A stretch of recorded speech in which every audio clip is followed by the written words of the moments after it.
Three, two, one. Welcome to the Transfer Nation videocast and podcast. Transfer Nation aims to create a network and community of educators who work with and advocate for transfer and post-traditional college students. Our mission is to build community, transform culture, and empower success for transfer educators and students by sharing resources and celebrating all things transfer. Hello and welcome back to the Transfer Nation videocast and podcast. We're so excited. If you're watching or listening, thank you for tuning in. My name is Chrissy. I'm a social media director with Transfer Nation. And today we have a very exciting guest joining us on the podcast/videocast. This is Destiny Dominguez. Destiny, what schools did you attend and where did you transfer from? So I started at Citrus College in Glendora, California, and I'm finishing up my senior year at University of La Verne in La Verne, California. Very cool. And I am a little biased at that answer because I also attended Citrus College. Such an amazing community college. It really is. It's amazing. Yeah. Yeah. And actually, we asked Destiny today to bring an artifact that kind of represents her personal transfer journey. Destiny, can you describe your artifact, especially for people listening and not watching the video cast? Yeah, of course. Can you describe what you brought and what it means to you? So it's just kind of a little of a cork board. It has things that really meant a lot to me throughout my transfer journey, starting at Citrus, ending up at La Verne.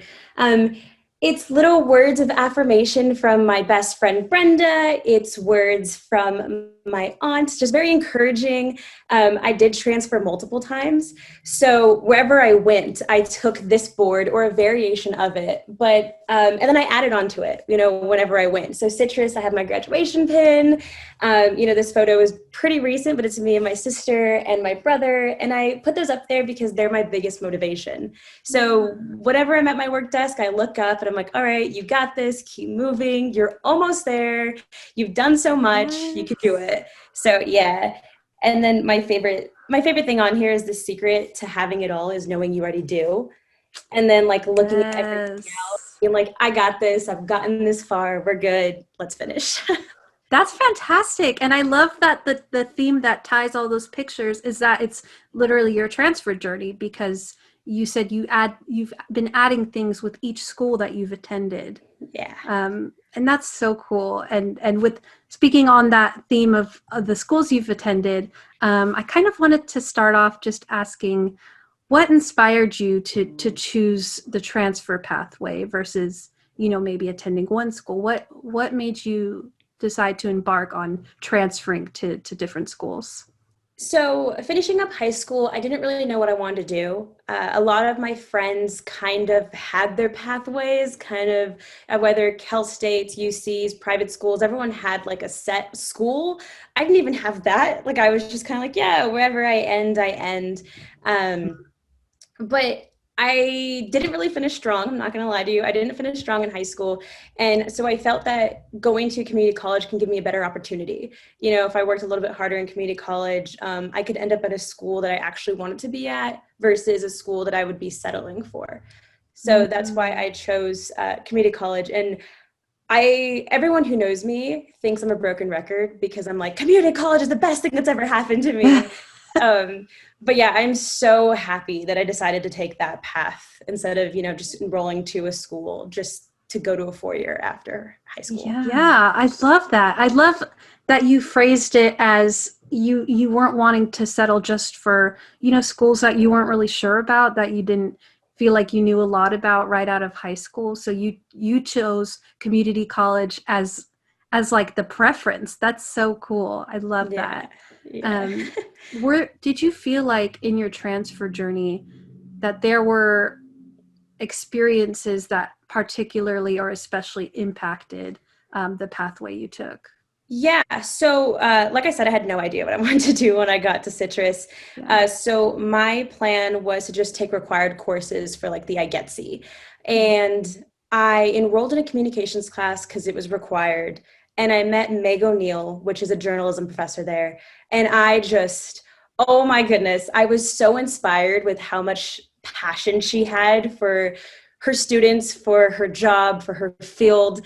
And it was that moment where I was like, all right, Destiny, you need to stop messing around. You need to like put your head down. You're going to be like Meg one day. You could just see it. As she really inspired me. And I think had I not gone into that class so early on at my citrus career, I might have been a little bit back in my progress. But that, and then also, just the staff there, the student life staff. I met what I hope to be my lifelong mentor there. My first semester there, George Parker. He is absolutely amazing. And he really taught me the ropes of higher education and how to succeed. And where he's still my mentor right now. I met him last week for coffee. It's really nice to have those bonding moments. And that's so easy to happen at community college because it's a smaller campus, it's a smaller class size. Yeah. And what I've noticed is that they really want you to get out of community college and they really want to see you do more. So they put in all their effort to do that. And when I talk about it, you can tell right now when I talk about it, I just get so happy because, without those two people and more, of course, but they really inspired me and they really made a difference in my transfer journey. I love that you're speaking to all of this because a lot of our listeners are educators and are individuals who are working with transfer students. And so you speaking about the impact that had on you, reflects back to them that the actions they take with their students really do have an impact because you're here years after attending Citrus, having had those special bonds with those mentors. And that's so cool. And they weren't the only ones, but it talks to just how much one gesture, one office hours really makes a difference when it comes to community college. It's just amazing. Yeah. I love my educators out there. I love my transfer staff out there. Yes. Love it. And speaking on that, it sounds like they really helped you guide and find your own unique pathway and journey. Did you feel like while you were figuring that out for yourself alongside with your mentors, were there any particular challenges or hurdles that you faced while you were working through that transfer journey? There was. So neither of my parents went to college. So it was a lot of not really knowing what was going on. I had fellow classmates who also were in community college, but their parents went to college. So the whole financial aid, the whole things like that made more sense to them, where I felt like I was kind of alone and a little set back from everybody else. I think that was probably the hardest experience, is not being able to come home and relate with that college experience. Yeah. And because I was at a community college, I also didn't have like a dorm or anything to like go to after class and like brief about what happened at school and people know what I'm talking about, So it was just it was a little hard in that aspect, especially because I was working almost full time while I was at Citrus. And it was kind of like, I felt like nobody really understood what it meant to go to school full time, work all these hours, especially when I was at home because, none of my family had gone to college. So I think that was the toughest thing getting through community college, especially because it's easy to get stuck somewhere and just pushing through and having that mindset of just like, you're going to get through this, just keep doing what you're doing and you'll eventually end up somewhere. And I'm so glad you're being vulnerable about that part of your journey, because we certainly have first generation students out there who are listening to this and, probably have felt those feelings before, if not already. And so you speaking about it, not only shows them that you're not alone and they're not alone, but that they're going to do amazing things, even if there's not that, consistent guidance, like maybe from the home, like you're talking about. But I also want to make sure we touch on, because you were speaking to how that was a challenge, but Destiny, you were involved in so much during your college career. So for all the first generation students, all the transfer students who are listening, can you tell them some of the things you went on to get involved in? Yeah, of course. because I kind of didn't have that, I wanted to get the whole college experience. So the first thing I did was join the cheer team at Citrus, which got me, I love it. which got me involved in Inter Club Council, which is just this like club organization. There I met George, but I did student government. I was elected commissioner of public relations for student government at Citrus, and I loved working with my peers that way. So I continued to do that while I was at Citrus. I did study abroad at Citrus, which is a great opportunity. If you go to community college, I highly suggest doing study abroad in community college. It's so much cheaper. It's great. And then I actually transferred before I went to La Verne. So I went to Pace University.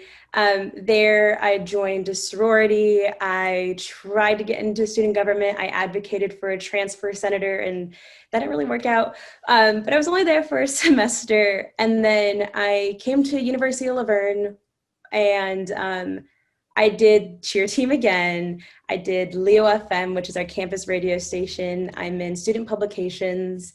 And I'm actually introducing a new role in student government this year as the transfer student senator. So it's the first time that University of La Verne, it's the first time the University of La Verne has a person dedicated to transfers.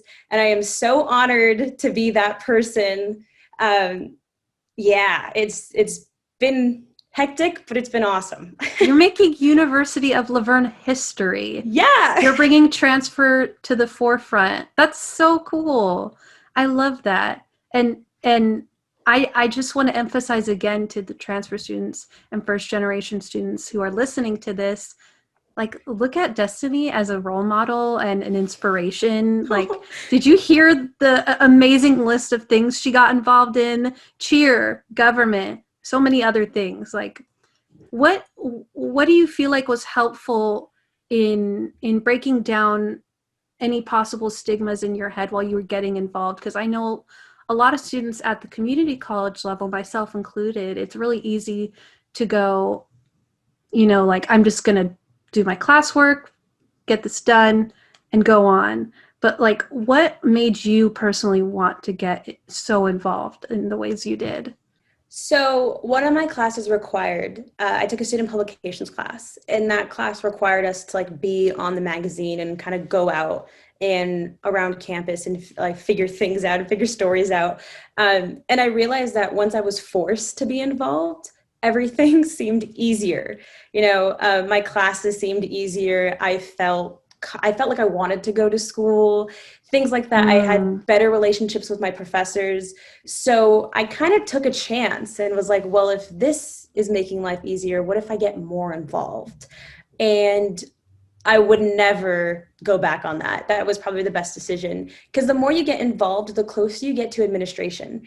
And I don't think a lot of people really put those two things together, but you get involved, you get true like friendships with professors and faculty, and life just gets easier. So it was really hard to make that first step, because it is community college, and you're right, there's that like stigma with it, and you just want to go there, put your head down, go home.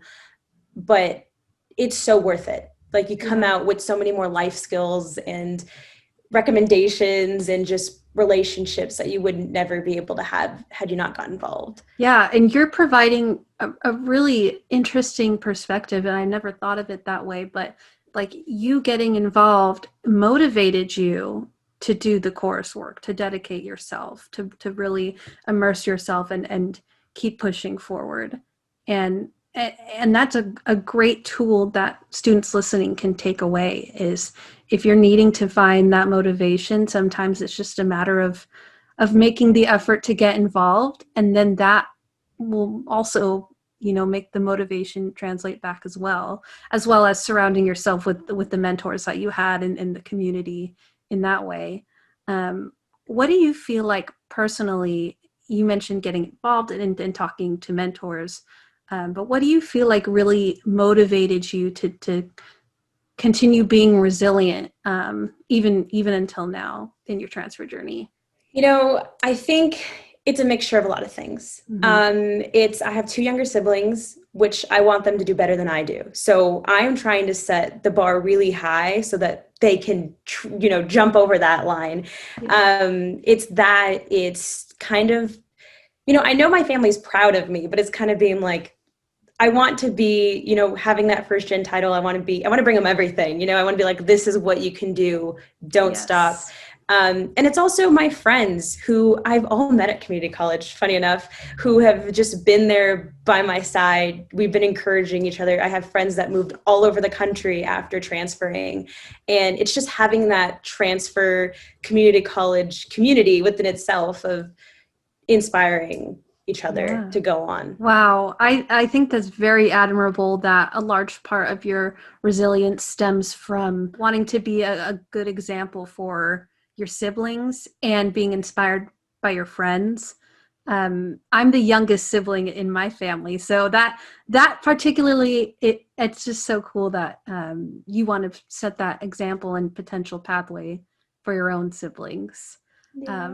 With that being said, what do you feel like you personally, we've talked a lot about like the challenges you faced and how you inspired resilience in yourself, but what did you especially love about your transfer experience? Oh, there's so much. How could you ask me that question? Um, the thing that I think I loved the most about my transfer experience is really all the knowledge I took from it. So, Mm, especially coming from a community college, you step into these English 101 classes with people who just got out of high school and they're there to transfer, people who are just getting associates. You have mm, non-traditional undergrad students who moms and dads coming back after years of not going to school or coming back to get their degree. I had someone in my class that was like 75 who was just taking a class to just chill, yeah. and I didn't realize it at the time, but had I not had that diversity in my classes,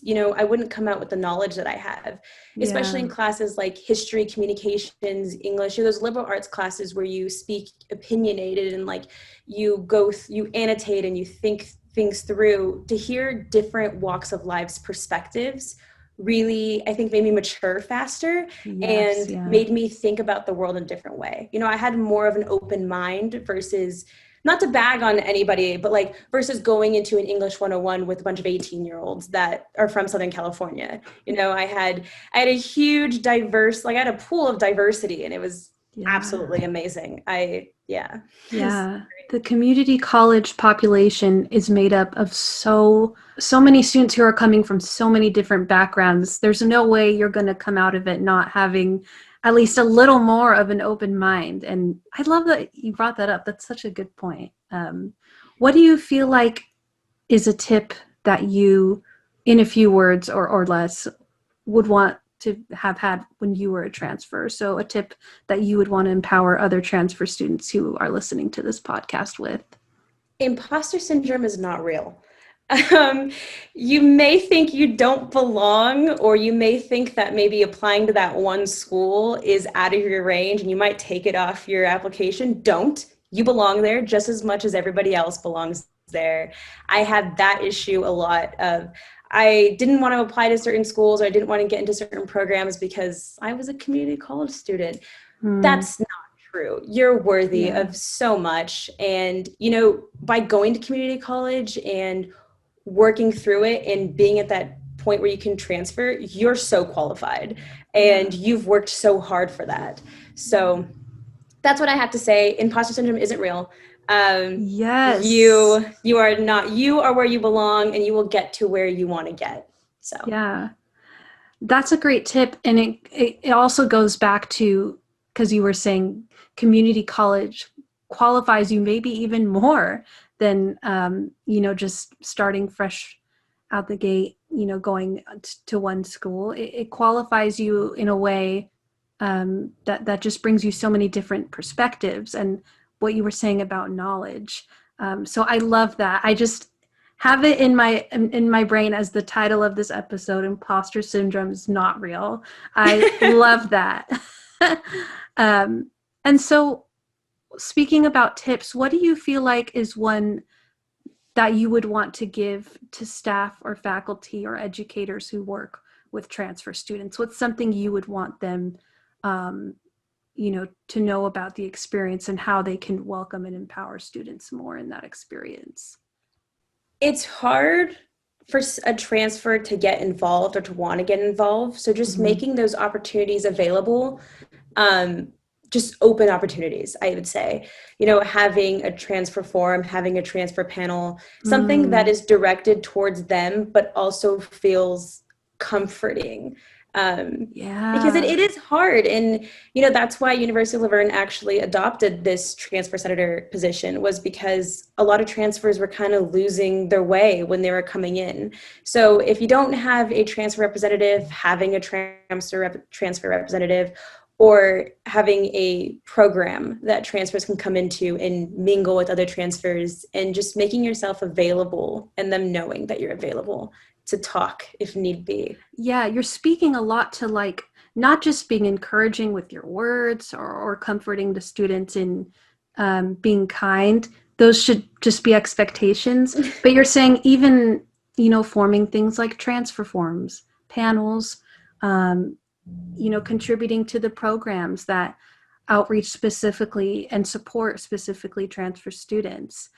I love that, because I think oftentimes it's easy to think, all we need to do is be kind and accepting, but to really make the change we want to see in the transfer pathways, it does require making those kinds of efforts, contributing to those programs, to the actual, tangible resources that we can be providing to transfer students. Yeah, actually, at the end of last semester, we sent out a survey to our transfer students, and it was a 10-question survey. It was just asking, how is your experience at La Verne? Do you feel like it could be better? How can we fix it? And I was actually surprised a lot of our transfers did it and wrote back and were either brutally honest or, and it made a lot of it. It's going to make a lot of change, because I got those results and I found ways to fix every single issue that came up, and I'm going to implement that this semester.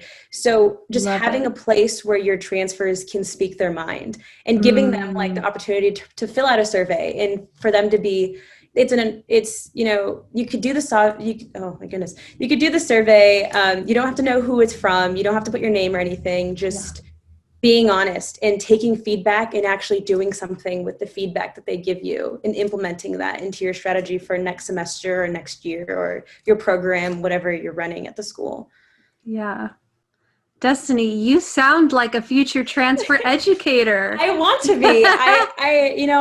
When I graduated Citrus, I was kind of laughing. I told one of the deans there that I'll probably be back. And they're like, oh, no, you won't. And I'm like, no. I'll be back as one of you. I'm going to come back as a dean. Don't worry. I love that. Oh my gosh. I personally would be thrilled to see you back at Citrus. That's, oh my gosh. I mean, if it wasn't made clear already, we both absolutely love Citrus, the staff and faculty there. Shout out to them. So welcoming, so warm, helped us so much in our transfer journeys. So you would totally fit right in. I love that. And Destiny, where can we find you on social media? So on Instagram, you can find me at Destiny S. Dominguez. Also, if you are a transfer, I have a transfer page. It's geared towards University of La Verne, but it has resources for all transfers. It's at ULV Transfers. And if you have any questions, you can message me. We can have a Zoom date. We can do whatever you want. I love making transfer friends. So yes, transfer friends. I love it. Destiny, thank you so much for being on our podcast today, our video cast, and just for sharing, not only about the things you enjoyed about your experience and the really great ways you got involved, but being willing to be vulnerable, to encourage and inspire other transfer students. We really appreciate you being on here with us today. All right. Well, thank you so much for tuning in and watching today's episode. And we hope that you'll join us next time, but in Transfer Pride. Thank you so much for listening. To continue the transfer conversation, be sure to join the Transfer Nation Facebook group at tinyurl.com/wearetransfernation. You can also follow us on Instagram at We Are Transfer Nation, and on Twitter at Transfer Pride. Subscribe to our YouTube channel at tinyurl.com/tnationtube. If you have ideas for future episodes of the Transfer Nation videocast and podcast, please email us at wearetransfornation@gmail.com. We can't wait to continue celebrating all things transfer with you. And as always, in Transfer Pride.